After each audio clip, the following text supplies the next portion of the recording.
ہم قربانی کیوں کرتے ہیں؟ آخر ایسی کیا وجہ ہے کہ ہم قربانی کرتے ہیں؟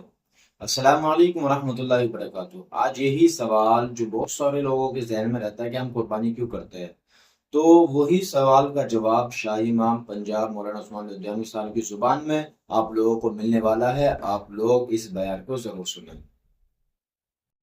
صرف 2-3 باتیں آپ سے گوش گزار کرنے کا ارادہ ہے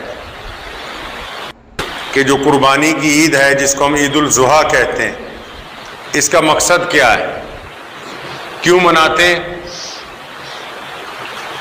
اور پیارے نبی حضرت محمد رسول اللہ صلی اللہ علیہ وسلم نے اس کو کیوں منانے کا حکم عطا فرمایا۔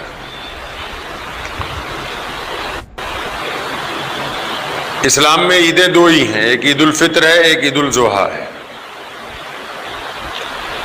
بالکل عام فہم باتوں میں آپ کو میں سمجھانے کی کوشش کرتا ہوں کہ عید الاضحیٰ کے معنی کیا ہیں، یہ عید ہم سے کیا چاہتی، اور اللہ کے پیارے نبی حضرت محمد رسول اللہ صلی اللہ علیہ وسلم چاہتے کیا ہیں اس عید کے ذریعے امت سے۔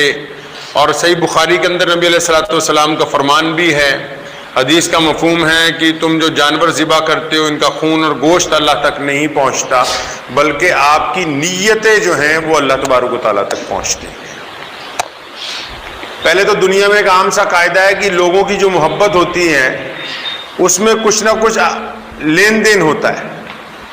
ماں باپ کی اولاد کے ساتھ محبت، اولاد کی ماں باپ کے ساتھ محبت، بھائیوں کی آپس میں محبت، عزیز و اقارب کی محبت، اور دنیا کی محبتوں میں ایک محبت کو بہت بڑا مقام حاصل ہے اور بے داغ بھی ہے، وہ اس کو دنیا والوں نے دوستی کا نام دیا۔ اور عید الاضحیٰ جو ہے وہ اللہ تبارک و تعالیٰ اور ابراہیم علیہ الصلوۃ والسلام کی دوستی کی یادگار عید ہے۔ اللہ تبارک و تعالیٰ نے ابراہیم علیہ السلام کو اپنا دوست کہا، فرمایا ابراہیم میرے دوست ہیں۔ سید ابراہیم علیہ الصلوۃ والسلام حضرت محمد رسول اللہ صلی اللہ علیہ وسلم کے دادا نبی ہیں۔ آپ صلی اللہ علیہ وسلم ابراہیم علیہ الصلوۃ والسلام کی اولاد میں سے ہیں، اور ابراہیم علیہ السلام کون ہیں؟ نبی علیہ السلام کے دادا نبی ہیں۔ اور ایک وقت تھا کہ اتنے دولت مند تھے کہ ایک دن کہیں سے گزر رہے تھے تو ایک آواز آئی، ایک بندہ بڑی ہی سریلی آواز میں اللہ تبارک و تعالیٰ کی حمد بیان کر رہا ہے، سبحان اللہ و بحمدہ۔ کوئی بہت ہی خوبصورت آواز میں اللہ تعالیٰ کی حمد پڑھ رہا ہے، جس طرح آج کل لوگ نعتیں پڑھتے ہیں، قرآن شریف پڑھتے ہیں، تو ایک بندہ بڑے خوبصورت الفاظ میں اللہ کی حمد کر رہا ہے۔ ابراہیم علیہ السلام نے سنا تو اس کو ڈھونڈا تو مل گیا وہ۔ فرمایا یہ جو تو ابھی پڑھ رہا تھا کیا دوبارہ پڑھ کے نہیں سنا سکتا؟ تو میرے رب کا نام لے رہا تھا۔ تو کہنے لگا ابراہیم میں نام تو لے دوں لیکن فری میں نہیں لے کے دیتا۔ فرمایا چاہتے کیا ہو؟ کہنے لگا یہ جو تمہارے پاس ہزاروں ریوڑ ہے اونٹوں کا، یہ مجھے دے دو تو سنا دوں۔ اب ابراہیم علیہ السلام نے کہا ٹھیک ہے یہ لے لو۔ اس نے لے لیا اور پھر اللہ تبارک و تعالیٰ کی حمد گانے لگا۔ ابراہیم علیہ السلام کو اتنی پسند آئی، وجد طاری ہو گیا، اس نے بند کر دی۔ ابراہیم علیہ السلام نے پھر پوچھا بھائی کیا بات ہو گئی؟ کہنے لگا جی پیسے جتنے آپ نے دیے تھے اتنا سنا دیا ہے، اب بات ختم۔ تو ابراہیم علیہ السلام نے کہا کیا چاہتے ہو؟ کہنے لگا یہ جو تمہارے پاس دوسرا ریوڑ ہے بھیڑوں کا بکریوں کا یہ بھی دے دو تو پھر سنا دوں۔ چنانچہ کرتے کرتے ساری دولت، پوری دولت، آج کے حساب سے کھربوں روپے کی دولت اس حمد سنانے والوں کو ابراہیم علیہ الصلوۃ والسلام نے جب دے دی، اور وہ حمد سنا رہا ہے، ان کی آنکھوں میں آنسو ہیں کہ دیکھو میرے رب کا نام کتنی محبت سے لے رہا ہے، میرے اللہ کا نام لے رہا ہے۔ جو پھر رک گیا، فرمایا ایک بار اور سنا دے۔ ابراہیم علیہ السلام نے کیا فرمایا؟ ایک بار اور سنا دے۔ وہ کہنے لگا دیکھو جی پیسے لگیں گے، اب تمہارے تو پلے کچھ نہیں، تم تو سب کچھ بیچ باچ کے غریب ہو گئے ہو۔ کیا فرمایا ابراہیم علیہ السلام نے؟ قربان جاؤں اللہ سے محبت دیکھیے ابراہیم علیہ السلام کی۔ فرمایا یہ جو تو نے اتنے ہزاروں جانور، ریوڑ، بکریاں، کھیت کھلیان لیے ہیں، ان کی دیکھ بھال کے لیے کوئی نوکر بھی تو چاہیے ہوگا نا، تو مجھے اپنا نوکر بنا لے، مجھے اللہ کی حمد سناتا رہا، میں ساری زندگی تیری نوکری کرتا رہوں گا۔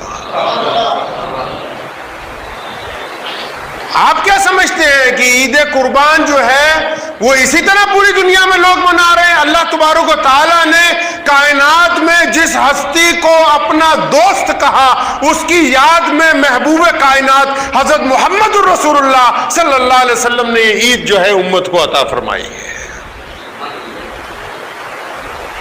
دوستی کے رشتے کی یادگار ہے یہ.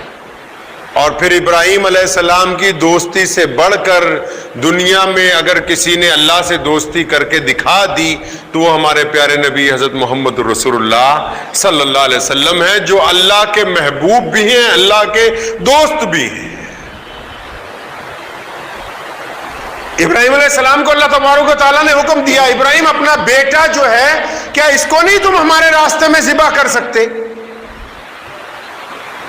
ابراہیم علیہ السلام تیار ہو گئے، فوراً اپنے بیٹے اسماعیل کو کہا، وہ بھی تیار ہوگا کہ جو باپ کا حکم ہے وہ کیا جائے گا اللہ کی محبت کے اندر.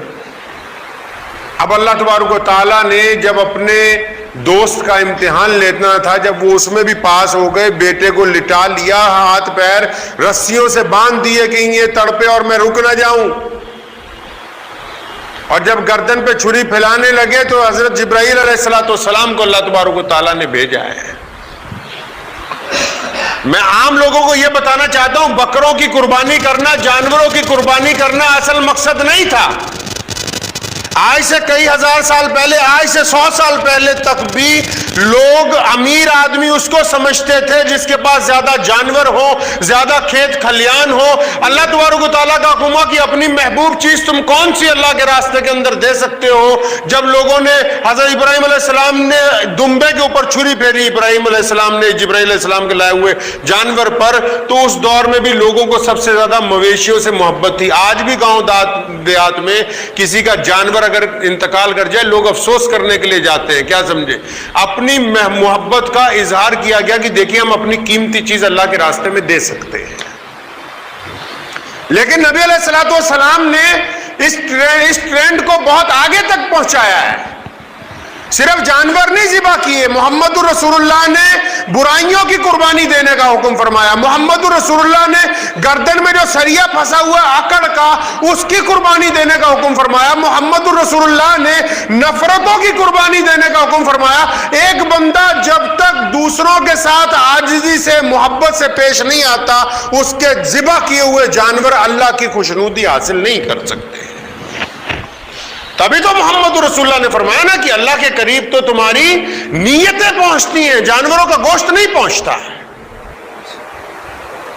اسلام نے اس کو ایک رسم اس لیے رکھا کہ آپ کے اندر ایک جذبہ پیدا ہو کہ ہاں ہم نے اللہ تبارک و تعالیٰ کے حکم کے مطابق قربانی دینی ہے، اپنے اعمال کی قربانی دینی ہے، اپنے جو جذبے ہیں ناپاک جذبے ان کو قربان کر دینا ہے اللہ کے راستے کے اندر، اپنی غلط خواہشات کو قربان کر دینا ہے، جو غصہ ہے اس کو قربان کر دینا ہے.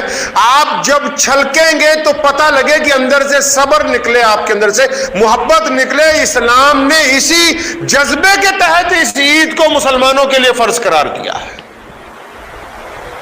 تبھی تو سکے بھائی سے پہلے محمد الرسول اللہ نے پڑوسیوں کی طرفداری، پڑوسیوں سے محبت، پڑوسیوں کے ساتھ اخوت، پڑوسیوں کے ساتھ کھانا پینا، پڑوسیوں کی غربت کو ختم کرنے کا حکم فرما دیا. اسلام نے جو نظام دیا ہے اپنی دونوں عیدوں کے ذریعے، اس میں بلا شبہ یہی قربانیاں کار فرما تھی کہ اگر آپ واقعی اللہ کے دوست ہیں تو کیا آپ اللہ کے بندوں سے محبت کر رہے ہیں؟ کیا آپ اللہ کے دوست ہیں تو کیا آپ اللہ کے بندوں کے دلوں کو جوڑ رہے ہیں؟ کیا آپ اللہ کے دوست بننا چاہتے ہیں تو اللہ کے بندوں کے ساتھ نفرت کا اظہار تو نہیں کرتے؟ آپ اللہ کے دوست تب ہی بن سکتے ہیں جب محمد رسول اللہ صلی اللہ علیہ وسلم کے حکم کے مطابق عمل کریں گے. بعض لوگ تو قربانی کرتے جانور کی، سارا گوشت بھی اپنے گھر میں رکھ لیتے. ان کو بھی بتانا چاہتا ہوں ساتھ میں کہ قربانی کا یہ بھی جذبہ تھا کہ ہم ان لوگوں تک، ان بھوکوں تک ایک بہترین کھانا عید کے دن پہنچا دیں جن کو یہ اچھا کھانا سارا سال نصیب نہیں ہوتا. تو قربانی کا مقصد صرف جانور ذبح کرنا نہیں، اپنی میں جو کرتے ہیں ہم 24 گھنٹے، چاہے وہ گھر پہ ہو، چاہے وہ معاشرے کے اندر ہو، چاہے وہ میدان میں ہو، چاہے وہ کاروبار کے اندر ہو، اگر وہ جذبہ نہیں آپ ختم کر رہے اور محبت کے جذبے کا اظہار نہیں کر رہے تو آپ یہ سمجھیے عید منائی یا نہ منائی وہ ایک ہی برابر ہے۔ قربانی کا مقصد یہی ہے، اللہ اور اس کے رسول صلی اللہ علیہ وسلم نے ہمیں عطا فرمایا کہ اپنی دوستی جو اللہ کے ساتھ آپ نے لگائی ہے، جو تعلق آپ کا اللہ تبارک و تعالیٰ کے ساتھ ہے، اس کا اظہار بھی ہونا چاہیے، اس کا اظہار بھی ہونا چاہیے۔ بعض لوگ دوسروں سے محبت کرتے ہیں، بتاتے نہیں۔ محمد رسول اللہ نے فرمایا اگر آپ کو کسی سے محبت ہے آپ اظہار کر دیجئے، اس کو بتائیں کہ ہمیں آپ سے محبت ہے اللہ کے واسطے۔ کوئی ناراضگی ہے اس کو اس طریقے کے ساتھ بتائیں کہ وہ ناراضگی دور ہو کے محبت کے اندر تبدیل ہو جائے۔ بغض اور کینے کی قربانی دینا عید الاضحیٰ کے دن، غریبوں اور مسکینوں کو اٹھا کے چھاتی سے لگانا وہ عید الاضحیٰ کا دن ہے۔ آپس کے اندر پرانی ناراضگیوں کو دور کرنا، اس کا مطلب عید الاضحیٰ ہے۔ دل کے اندر دوسرے بندے کی جو نفرت ہم نے پال رکھی، چاہے وہ مذہب کی بنیاد پر ہو، ذات کی بنیاد پر ہو، اس کو ختم کرنا، یہ عید الاضحیٰ ہے۔ آپ یقین مانیے پوری دنیا کے اندر اسلام پوری تیزی سے آج بڑھ رہا ہے اور دنیا کے بڑے بڑے حکمران پریشان ہیں۔ کیوں؟ ہم پوری دنیا میں کوئی دولت لے کر نہیں اترے، پوری دنیا میں کوئی ہتھیار لے کر نہیں اترے، پوری دنیا کے اندر کوئی لوگوں کے ساتھ دبنگائی مسلمان نہیں کر رہے ہیں۔ حالانکہ آپ کو ہر جگہ نظر آئے گا بھی مسلمانوں پر الزام ہے کہ دہشت گرد ہیں، مسلمانوں کے اوپر الزام ہے کہ جناب یہ امن پسند لوگ نہیں ہیں، مسلمانوں کے اوپر الزام ہے کہ یہ جناب دوسروں کو برداشت نہیں کرتے۔ یہ میڈیا کے الزام ہیں۔ اس کے باوجود آپ یورپ میں جائیں گے، فرانس میں، جرمن میں، افریقہ کے ملکوں میں، کہیں بھی آپ جائیں گے تو روزانہ لوگ اسلام قبول کرتے ہیں، چاہے ان کی تعداد 2-4 ہو یا 200-400 روزانہ۔ کیوں؟ اس کی بنیادی وجہ یہی ہے کہ یہ جو نظام، سماجک نظام محمد رسول اللہ نے دیا، پوری دنیا اس کا توڑ نہیں پیش کر سکتی۔ دنیا ایسا نظام نہیں پیش کر سکتی جو محمد رسول اللہ۔ وہ نظام کون سا ہے؟ وہ نظام یہی ہے کہ گورا اور کالا ایک برابر ہے۔ وہ نظام یہی ہے کہ امیر اور غریب ایک برابر ہے۔ وہ نظام یہی ہے کہ ذات اور برادریوں کے بندھن توڑ دیے گئے۔ وہ نظام یہی ہے کہ اسلام نے چھوا چھوت کو ختم کر دیا ہے۔ لوگ اسلام کے مقابلے میں دولت لا سکتے ہیں، ہتھیار لا سکتے ہیں، گندی زبان لا سکتے ہیں، لیکن ایک ہی تھالی میں بادشاہ اور فقیر بیٹھ کر اگر کہیں کھانا کھا سکتا ہے تو محمد الرسول اللہ صلی اللہ علیہ وسلم کا دربار ہے، اس کے علاوہ کوئی نہیں ہے۔ تو یہ جو جذبہ حضور صلی اللہ علیہ وسلم نے عطا فرمایا، کون سا؟ کہ جہاں بلال اور سیدنا ابو بکر صدیق ایک جگہ بیٹھتے ہیں، جہاں سیدنا اسامہ رضی اللہ تعالیٰ عنہ جو غلام کے بیٹے ہیں اور امیر المومنین عمر بن خطاب رضی اللہ تعالیٰ عنہ جہاں ایک ہی تخت پر بیٹھتے ہیں،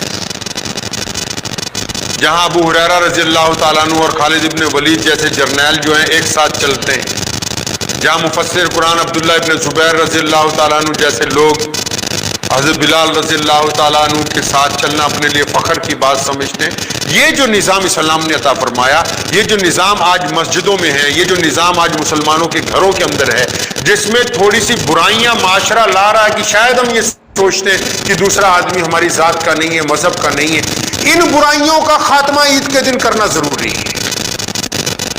ان برائیوں کا خاتمہ کرنا ضروری ہے۔ آپ آئیے، آگے بڑھیے، لوگوں کے درمیان محبت کو بانٹیے، دنیا کی کوئی طاقت اسلام کو نہیں روک سکتی۔ اب یقین مانیے جب اس ملک میں انگریز قابض تھا، شاید بہت کم لوگ جانتے ہو، 1-2 دن قبضہ نہیں رہا انگریز کا، 362 سال تک انگریز نے اس ملک پہ قبضہ جما کے رکھا ہے، اور سب سے زیادہ مسلمانوں نے انگریز کے خلاف جنگ لڑی، قربانیاں دی۔ کیوں؟ ہمارے نبی محمد رسول اللہ صلی اللہ علیہ وسلم کا حکم تھا کہ تم اپنے وطن کے لیے جس جگہ رہتے ہو اس کے لیے اس جذبے کے ساتھ قربانی دو جو اسلام نے تم کو عطا فرمایا۔ چلتے چلتے آخری بات ہم وطن دوستوں کو بھی کہتا جاؤں کہ کچھ فرقہ پرست لوگ یہ سمجھتے ہیں کہ شاید آج آزاد ہندوستان میں وہ اپنی گنڈائی اور دبنگائی کر کے مسلمانوں کو ڈرا لیں گے یا اسلام پر کوئی آنچ آ جائے گی۔ میں ان کو بتانا چاہتا ہوں، ہم اس نبی، پیارے نبی حضرت محمد رسول اللہ صلی اللہ علیہ وسلم کے ماننے والے ہیں، جنہوں نے 350 سال تک انگریز جیسی سلطنت کے گھٹنے ٹکوا دیے۔ ہم دنیا کے کسی فرقہ پرست سے ڈرنے والے نہیں ہیں۔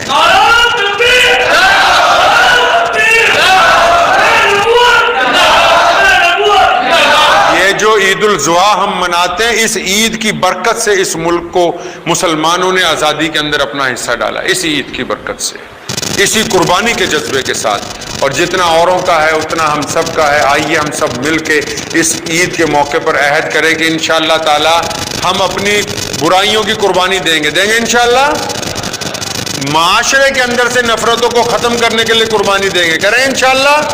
آئندہ عید تک ہم ایک ایسا معاشرہ تیار کریں گے، اپنے گھر کے اندر ایسا ماحول بنائیں گے، پڑوسیوں کے ساتھ، محلے والوں کے ساتھ، کہ انشاءاللہ تعالی ہمارے اندر سے نفرتیں مزید کم ہوں گی اور محبتیں عام ہوں گی۔ دعا کیجیے اللہ تعالیٰ مجھے اور آپ سب کو ان باتوں پہ عمل کرنے کی توفیق عطا فرمائے۔ وآخر دعوانا الحمدللہ۔